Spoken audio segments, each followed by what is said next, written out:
Okay, so this is the part I need, I believe, number 122. It's a Carrier model 58STAO90-10114.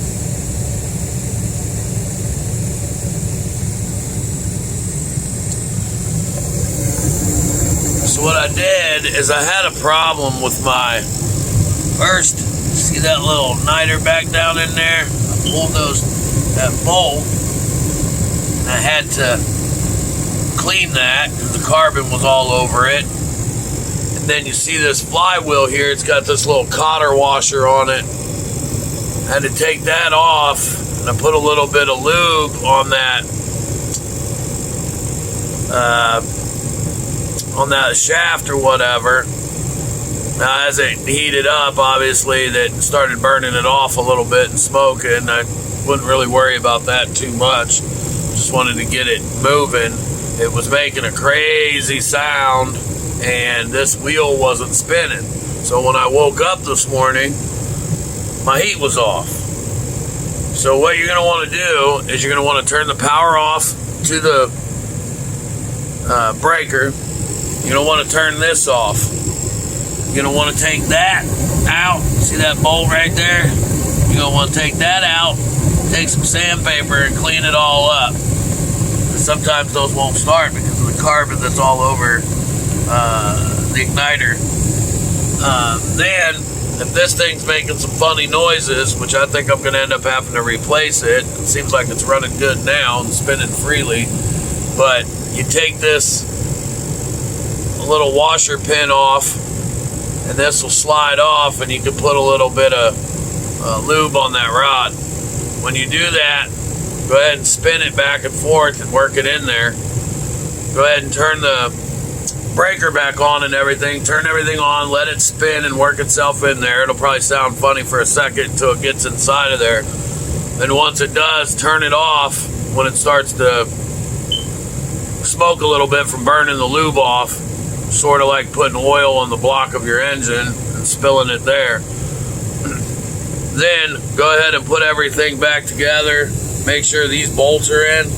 Make sure your indicator light is solid red. Now if you see down here on the inside of this panel, it'll show you an intermittent code.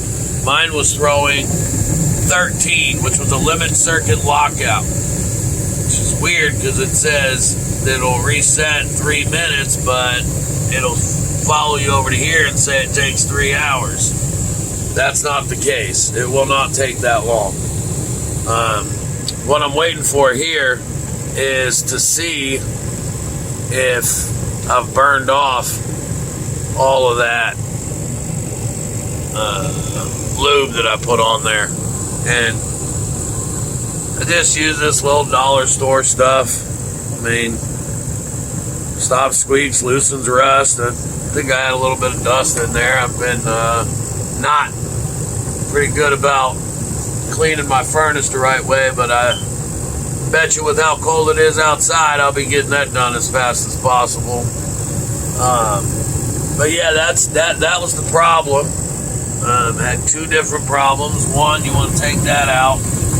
One bolt, clean it with some sandpaper. It's a little rod back in there.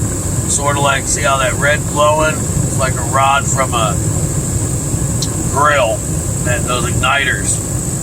And then you have this right here. If it's making noises when it's spinning or it doesn't spin freely, you're going to want to take that washer pin off and put a little bit of lube in it, and then spin it freely so you can get it worked in there. That way it frees it up. Because if that flywheel doesn't go, you ain't getting that. And that's what you're looking for right there when your furnace is out. I hope this helps anybody and everybody that might have a problem with these. This is a Carrier gas furnace.